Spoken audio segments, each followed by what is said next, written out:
বসনিয়ার মসজিদ আমাকে পাগল বানায় ফেলছে।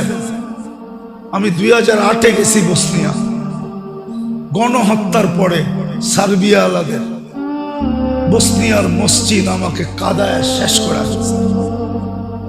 বিরান পোড়া আছে মসজিদ, কোন মুসল্লি নাই, কোন আজান দেনেওয়ালা নাই, অথচ নামের মুসলমান হওয়ার কারণে গণহত্যার শিকার হয়ে গেছে। ফিলিস্তিন আজকে দেখতেছেন আপনারা, আমি 15 বছর আগে দুই চোখে ফিলিস্তিন দেখে আসছি। আপনি ফিলিস্তিনের মাটি চিনেন না, আমি মাটি চিনি। আপনি ওয়াদিয়ে খলিল দেখেন নাই, যেখানে ইব্রাহিম খলিল শুয়ে আছে। আপনি ওয়াদিয়ে মুসা দেখেন নাই, যেখানে মুসা আলাইহিস সালাম শুয়ে আছে। যে রাস্তা দিয়ে মুসা আলাইহিস সালাম শ্বশুর বাড়িতে আসতো, যেত ওই রাস্তা আপনি চিনেন, ওই রাস্তা আমি চিনি। আপনি মাদায়ান চিনেন? আমি অহংকার করে বলতেছি না, ভিতরের ব্যথার থেকে বলতেছি।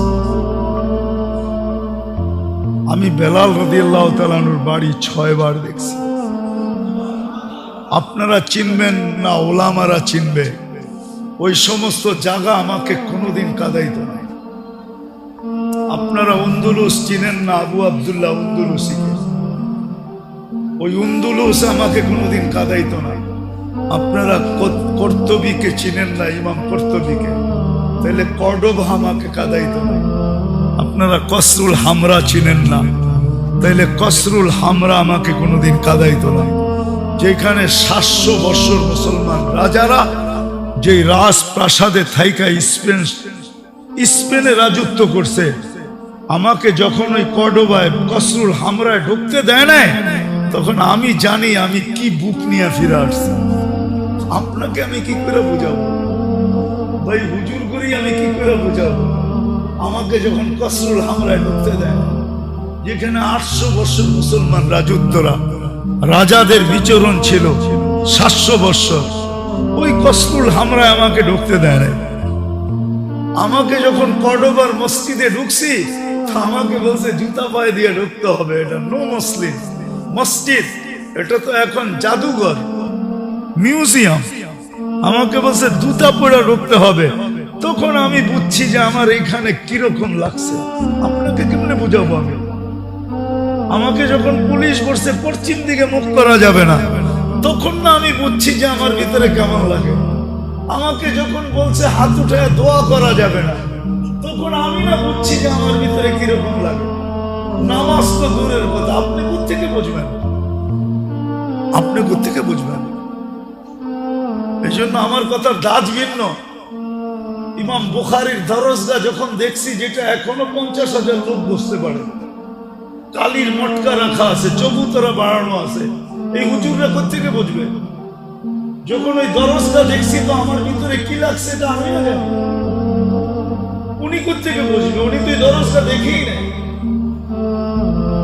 ওই কবরগুলা যখন আমি দেখছি, যেগুলো আমাকে কাদাইছে, যে দেখে না, ওই কোত্থেকে আমারটা বুঝবে? কি যাতনা বিষে বুঝি বেশি কিসে, কবু আসি বিষে ধ্বংসী নিজারে। আমার এখানে তো ধ্বংসন খাইতে খাইতে শেষ হয়ে গেছে। এই জন্য আমি আপনাদেরকে এইভাবে বুঝাইতেছি। মেরে দোস্ত,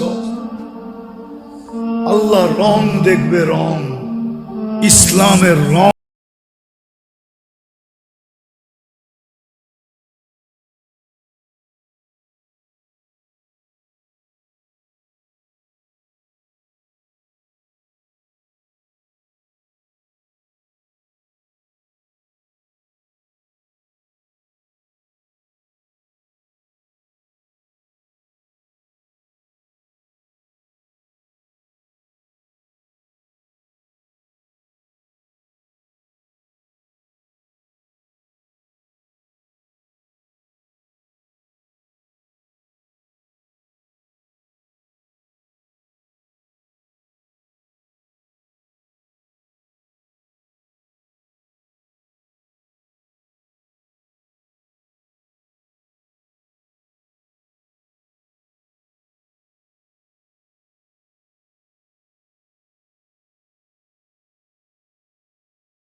যতটুকু সাহায্য দিছিলাম আমি জাতির কাছে পৌঁছানোর চেষ্টা করছি, পারি না এটা অন্য কথা।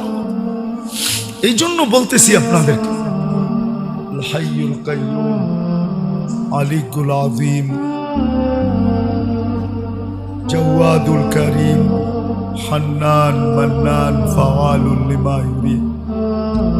والصلاة والسلام على حبيبنا المصطفى الذي بعثه إلى الجن والإنس وإلى الأبيض والأسود بشيرا ونذيرا داعيا إلى الله رحمة للعالمين شفيع المذنبين حريص بالمؤمنين رؤوف رحيم صلى الله عليه وعلى آله وأصحابه وأتباعه صلاة وسلاما كثيرا كثيرا. أما بعد فأعوذ بالله من الشيطان الرجيم. بسم الله الرحمن الرحيم. لا تقنطوا من رحمة الله إن الله يغفر الذنوب جميعا. وقال رسول الله صلى الله عليه وسلم عن الله تبارك وتعالى أهل معصيتي لا أقنطهم من رحمتي فإن تابوا فأنا حبيبهم وإن لم يتوبوا فأنا طبيبهم. সম্মানিত উপস্থিতি, কোরআন হাদিস থেকে যতটুকুই তেলাওয়াত করলাম, আশা রাখি একই সামনে রেখে কিছু কথা রাখবো। সাথে সাথে সকলের কাছে দোয়ার দরখাস্ত,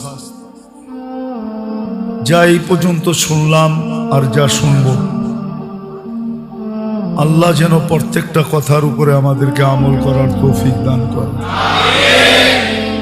সাথে সাথে একটা অনুরোধ থাকবে, দিনী কথা যত মনোযোগ দিয়ে শুনতে পারি, যত বেশি আপনি মনোযোগ দিবেন,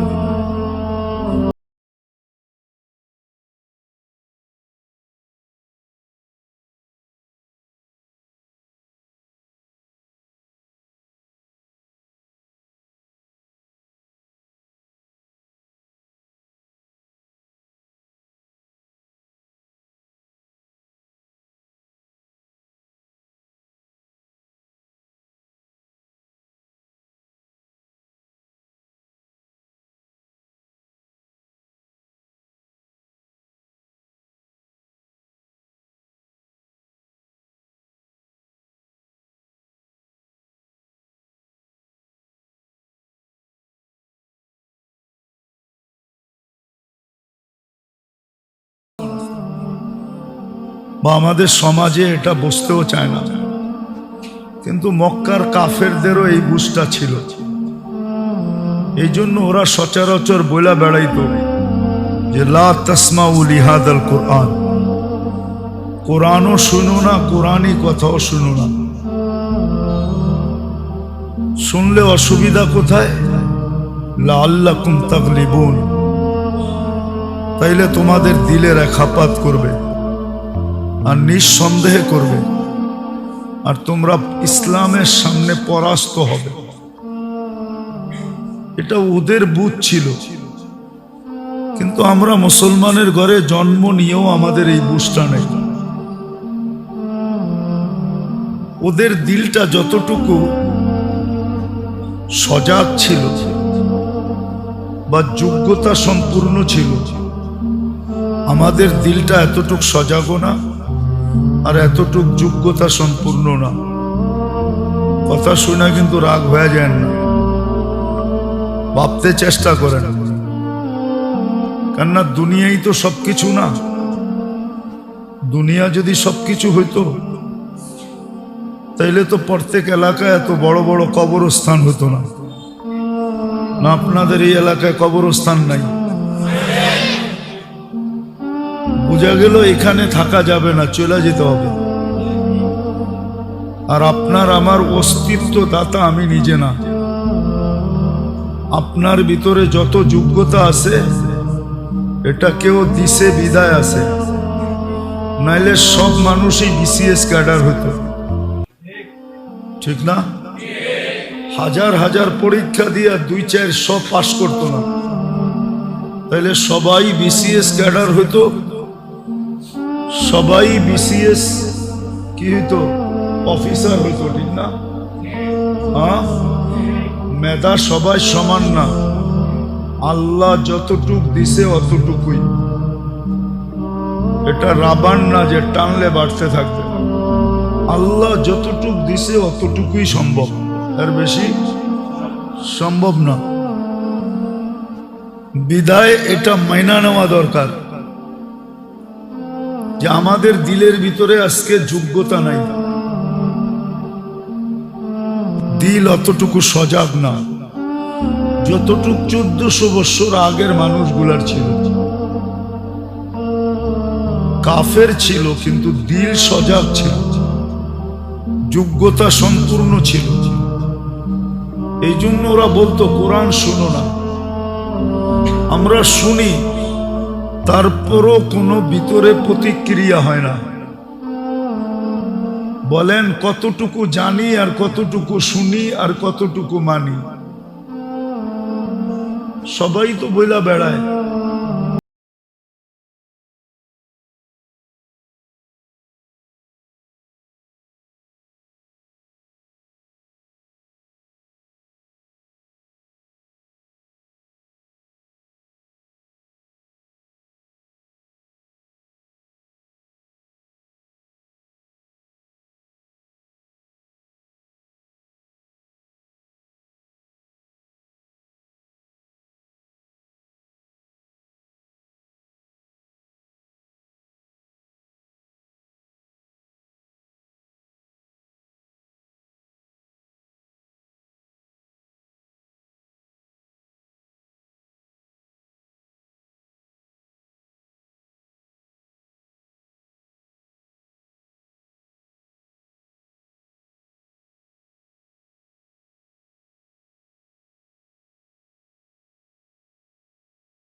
এই জন্য আমেরিকা যাওয়া সহজ হয়েছে। আজকে জানি, শিখি, শুনি, তারপরও মনের ভিতরে গাঁথে না, মানি না। এই জন্যই কথা শুরুটা ছিল যে যত বেশি ধ্যান দিয়া শুনব তত বেশি দিলে গাঁথবে। তখন এই দিনই কথা আমার ভিতরে রেখাপাত করবে, আস্তে আস্তে আস্তে আস্তে আস্তে আমাকে ফুটায় তুলবে। আচ্ছা বলেন তো, গোলাপ কি ঘ্রাণের জন্য কিনে? কিসের জন্য কিনে? কালারের জন্য কিনে। কালার, গোলাপের কালার কারো কাছে নাই। গোলাপের চেয়ে ঘ্রাণওয়ালা ফুল হাজারো আছে, কিন্তু এটাকে কি বলে না? গোলাপ বলে না। আর গোলাপ এত আকর্ষিত কেন? শুধু রঙের কারণে, ঠিক না? সত্য তো? হ্যাঁ, আপনি আর আমিও আল্লাহর কাছে আকর্ষিত হমু রঙের কারণে। আপনার ব্যক্তিত্বের কারণে না। রাগ হয় না, রাগ হয়ে যাবেন। হ্যাঁ, আমরা তো পুরান টাউনেই বড় হয়েছি, আমরা কি এলাকা চিনি না?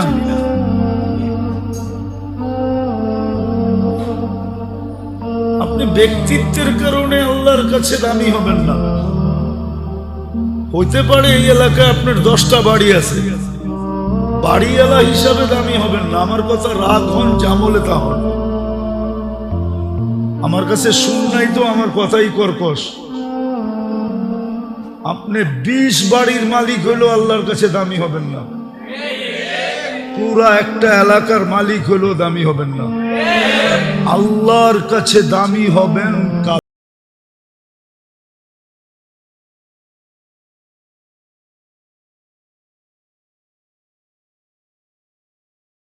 আমি হাঁটতে হাঁটতে আসতেছি তো বৈশাখ, আমি চিনি, আমরা চিনি, এখানে অনেক লোক আমাদেরকে চিনে। আমি এই এলাকা চিনি, সুবাড্ডার থেকে নিয়ে এই এলাকা আমরা চিনি। বড়ই তো হয়েছি পুরান টাউনে, বেশি দূরে তো বড় হয় নাই। অন্য কারণে বলতেছি, এই জন্য আল্লাহ দুনিয়ার অবস্থান দিয়া আমাদেরকে দেখবে না, মূল্যায়ন করবেন, ব্যক্তিত্ব দিয়া না। আমাদের চোখের সামনে শুধু ব্যক্তিত্ব ভাসে, অস্তিত্ব ভাসে না। অস্তিত্ব যদি ভাসত তাহলে কোনো মানুষ আল্লাহ ভুলা হইতে পারে না। যদি অস্তিত্বটা ভাসে, যে আমার অস্তিত্বটা দিছে কে, কে দিছে? আল্লাহ ব্যক্তিত্ব দেখবে না, আল্লাহ দেখবে রং। যদিও আমরা বর্তমানে ব্যক্তিত্ব দেখি,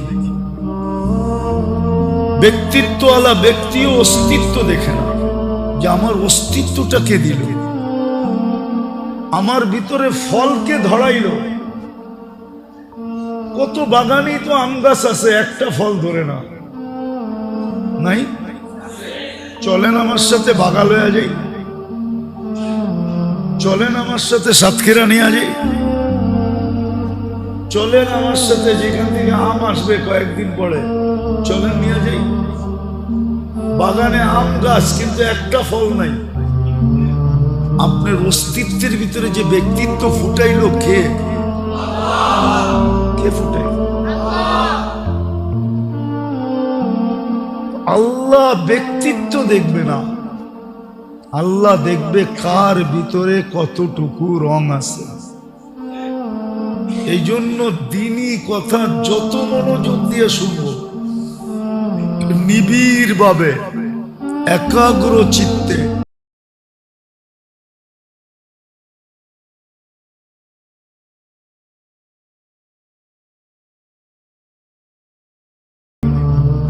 যে আমি এই প্রত্যেকটা কথার মুহতাজ, তখন আমার ভিতরে রং ছড়াবে। তখন দেখা যাবে ভিক্ষুক কিতাবের কথা সত্য, যুবক ওর গালে থাপ্পড় বসায় দিছে, ভিক্ষুক কিচ্ছু বলে নাই, কোনো প্রতিবাদ প্রতিরোধ না, শুধু উপরের দিকে তাকায় ঠোঁট হেলায় দিছে। কি বলছে যুবকও জানে না, কিন্তু হ্যাঁ মনীষীরা লেখছেন, ভিক্ষুক শুধু উপরের দিকে তাকায় বলছে, লা তারা কাল উয়ুন, তোমাকে তো চোখে দেখা যায় না, তারা কুল্লা শাই, তুমি সব দেখো, আমার সাথে কি ঘটলো এটা দেখলা না, এটা কেন দেখলা না, এটা কেন দেখো নাই? বলতে দেরি, যুবক মরতে দেরি হয় না। দুনিয়া জিজ্ঞাসা করছে কি ঘটা গেল, এটা হাসি দিয়া বলতেছে কিছু ঘটে নাই, প্রেমের খেলা ঘটছে। বলছে এখানে আবার প্রেম আসলো কোত্থেকা? বলে ওর প্রেমিকার গায়ে আমার পায়ের কাদা লাগছে, ও সইতে পারে না। বৃদ্ধ গালে যৌবনী শক্তি দিয়া থাপ্পড় বসায় দিছে। আমাকেও একজন ভালোবাসে, উনিও সইতে পারে নাই, উনি জান নিয়ে নিছে। জানটা কার দেওয়া? উনি ওনারটা নিয়ে নিছে, প্রেমের খেলা হয়ে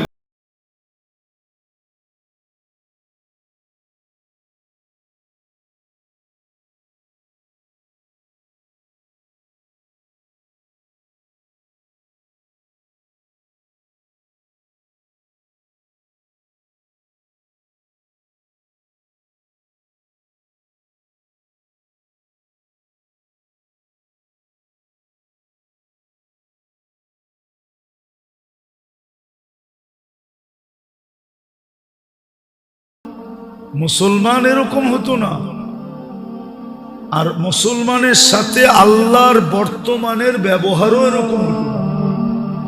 মুসলিম ইতিহাস তালায় দেখেন, মুসলিম ইতিহাস তালাশ করে দেখেন যে মুসলমানদের সাথে আল্লাহর ব্যবহার কিরকম ছিল, পুরুষের সাথে কিরকম, নারীর সাথে কিরকম, বাচ্চার সাথে কিরকম ছিল আল্লাহর ব্যবহার। তাহলে আজকে যে আল্লাহর ব্যবহার আমাদের সাথে, আমাদের কলিজা শুকায় গেছে দোয়া করতে করতে, কিন্তু কোন দোয়াই মনে হয় মাথার উপরে ওঠে না। এরকম ব্যবহার তো মুসলমানদের সাথে আল্লাহর ছিল না। কিন্তু আল্লাহকে যদি জিজ্ঞাসা করি, আপনি চোখ ফিরায় নিলেন তো নিলেন কেন? তো আল্লাহ তো আমাকে বলে যে তোমরাও তো অফাদার না, তোমরা যদি অফাদার হইতা তাহলে আমিও তো বেওয়াফা হইতাম না। বেওয়াফা বোঝেন? আমিও তো বেওয়াফা হইতাম না, তোমরাও তো অফাদার না।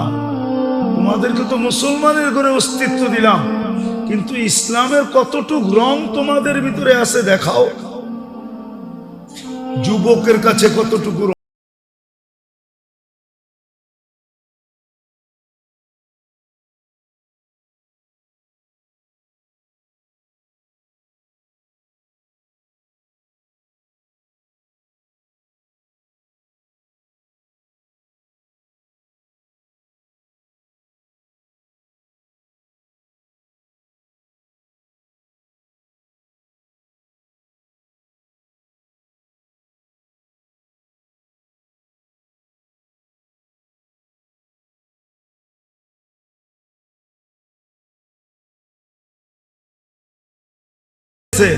আর আপনি ডেলি বান্ডেলকে বান্ডেল গুনতেছেন, ঠিক না?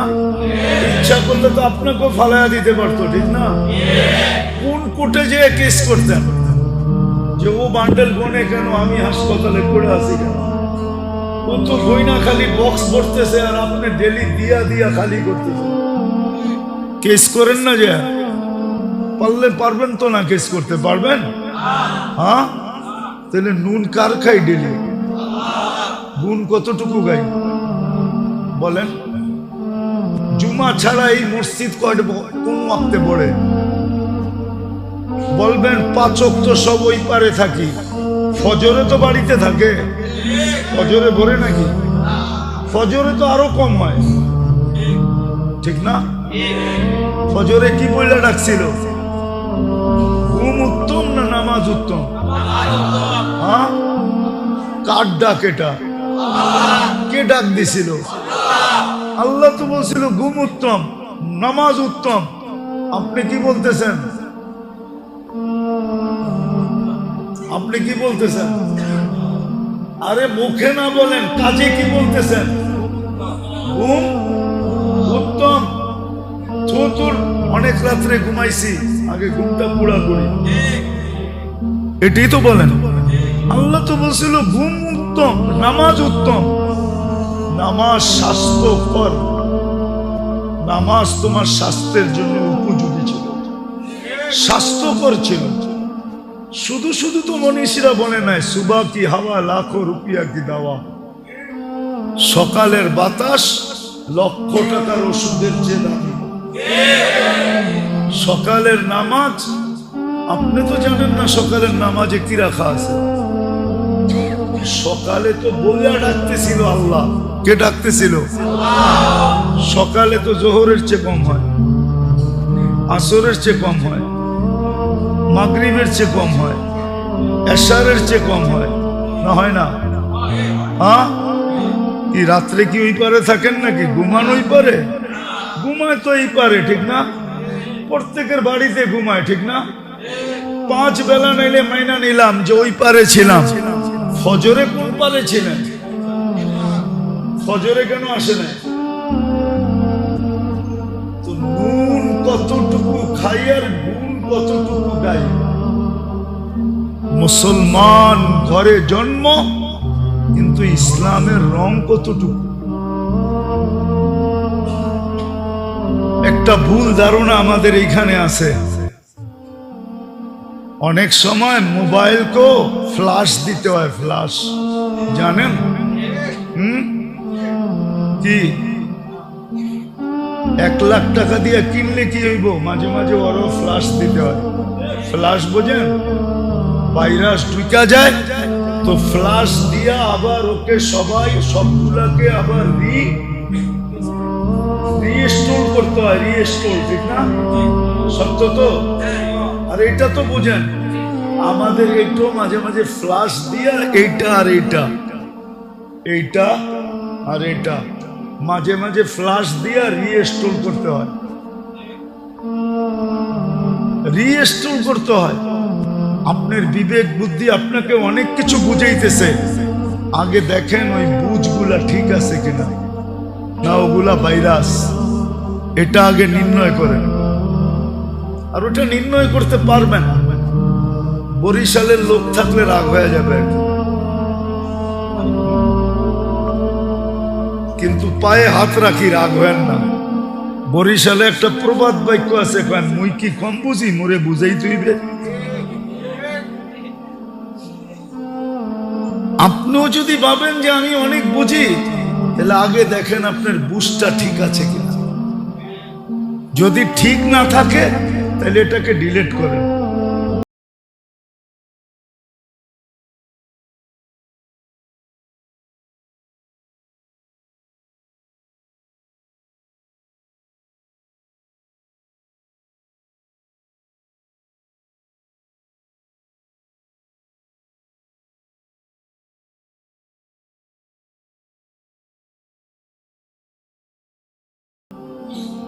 নাইলে দুনিয়াতে আপনার আমার চেয়ে বড় উঁচা উঁচা বংশের লোক আসছিল, আপনি আর আমি কত বড় বংশওয়ালা।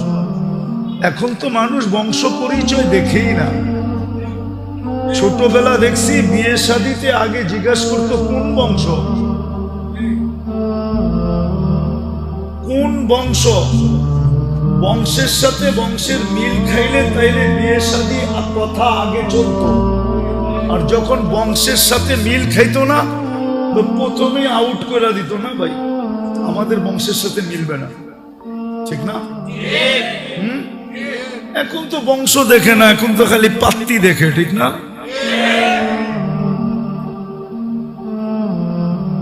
এখন আর বংশ দেখে না, এখন দেখে খালি কি, বুঝেন তো এটা? আগে প্রবাদ বাক্য ছিল জাতের মেয়ে কালো ভালো, এখন প্রবাদ বাক্য হলো টাকাল আর মেয়ে ল্যাংড়া হইলো ভালো।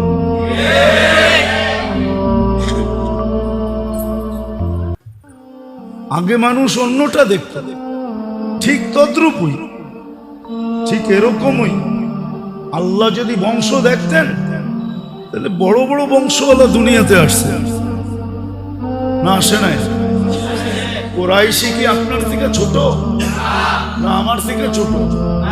দুনিয়ার কোন বংশের থেকে ছোট? কুরাইশ।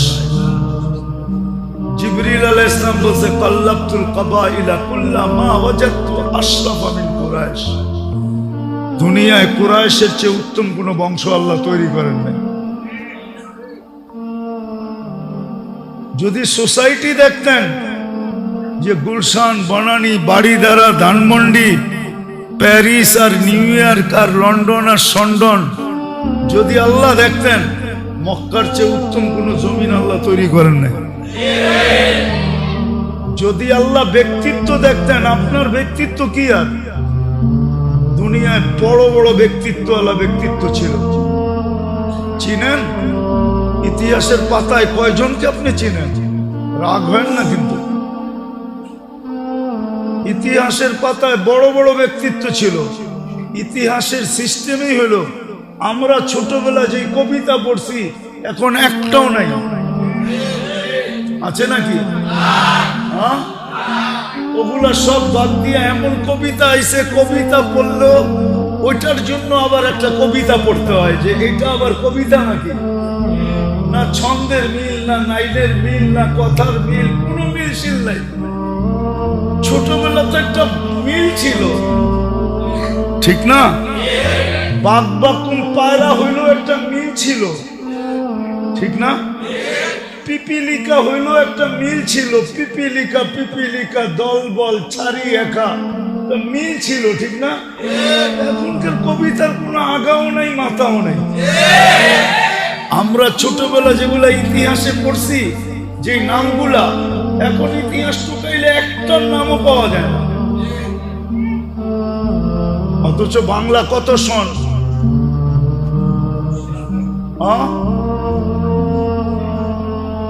কত? একজনও তো ঠিক মতো বলতে পারতেছেন না। দেখি বাংলা কত সন? ও খালি ইলিশ পান্তা চিনেন, বাংলার সনও জানেন না। 1400। আরবির সাথে 15 বছরের ডিফারেন্স। কয় বছর? আরবি হইল হিজরি, হইল হিজরির সাথে 15 বছরের ডিফারেন্স, মনে রাখেন। হিজরি হইল 45 এখন, তো 15 বাদ দেন কত? বাংলা নাম জিগাইলেও তো কইতে পারবেন না। কি দাঁড়াক না যুবক, আমি জিজ্ঞাসা করি ওরে 12 মাসের নাম কো। ওটো মাদ্রাসায় পড়ছে মনে হয়, এই জন্য পারে। আর কয়জন পারবে? 1 হাত 2 হাত উঠছে। ঠিক মতে তো বাংলা 12 মাসের নাম কইতে পারে না, খালি পান্থা ইলিশ চিনে, আর কিচ্ছু চিনে না। যাক, এটা আমার আলোচ্য বিষয় না। তো 1430 বছর হলো বাংলার, ঠিক না? হ্যাঁ, থাকলে তো 1430 বছরের সবার নাম থাকা উচিত ছিল বাংলা ইতিহাসে। কিন্তু বাংলা ইতিহাসে এখন কয়জনের নাম আছে? কয়জন? আমি ছোটবেলা যেগুলো পড়ছি একটার নামও নেই। মাঝে মাঝে পড়ি, তো এমন না যে পড়ি না, কিন্তু বলি না। আজকে বইলা ফেললাম। 1430 বছরে বাংলার যা আসছে এই পর্যন্ত রত্ন, সবটির নামই তো থাকা উচিত ছিল, ঠিক না? হ্যাঁ, তাইলে না বুঝতাম আমি বাঙালি, ঠিক না? সব মুছে গেল। এটা আমার আলোচ্য বিষয় না, আমি বুঝানোর জন্য বলতেছি। আপনার কত বড় ব্যক্তিত্ব, ইতিহাসের পাতা খোঁজা দেখেন কত বড় বড় ব্যক্তিত্ব ছিল। কবি তো শুধু শুধু লেখে নাই, अजल ने न छोड़ा किसरा न दारा, उसी से सिकंदर सा फाते भी देहारा, हर एक लेके क्या क्या हसस सुधारा, परा रह गया यही ठाट सारा। শুধু ঐতিহ্য আছে, ঐতিহ্যওয়ালা একজনও নাই। ব্যক্তিত্বওয়ালা একজন ব্যক্তিও নাই, শুধু এদের কিছু ঐতিহ্য আছে। বিক্রমপুরওয়ালাদেরকে মুন্সিগঞ্জ বললে চেতা যায়। আসেননি কেউ মুন্সিগঞ্জের? মুন্সিগঞ্জ কইলে চেতা যায়। কামগো বাড়ি মিয়া বিক্রমপুর, ঠিক না? হ্যাঁ, জিলা মুন্সিগঞ্জ বললে চেতা যায়, বিলকুল বিলা বিলা খায়া যায়। কামাগো বাড়ি বিক্রমপুর, ওনাদের বাড়ি যে বিক্রমপুর হইল কার নামে? রাজা বীর বিক্রমের নামে। নামের ঐতিহ্যটা আছে, রাজা বীর বিক্রম তো নাই। বীর বিক্রম তো নাই, না আছে? শুধু ঐতিহ্যটা আছে, নামের ঐতিহ্য আছে। রাজা বীর বিক্রম তো পুরা মুন্সিগঞ্জের রাজাও ছিল না, ও তো শুধু শ্রীনগর আর লৌহজঙ্গের রাজা।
জন্য ছিল? আপনাকে আপনি বানাইছে কে? আপনাকে যে আপনি বানাইছে কে? আপনাকে এত বড় ব্যক্তিত্ব দিছে কে? ওই আল্লাহই তো ডাকছে। হ্যাঁ, আপনি মজা বুঝবেন কি? পতঙ্গ হইলে না আপনি মজা বুঝতেন। পতঙ্গ মোমবাতিতে পড়া জান দেয় না, দেয় না? হ্যাঁ, আপনি বলবেন এটা কি বোকা নাকি? ও বোকা না, ও যেই মজা পাইছে ওই মজা আপনি কোত্থেকে পাবেন?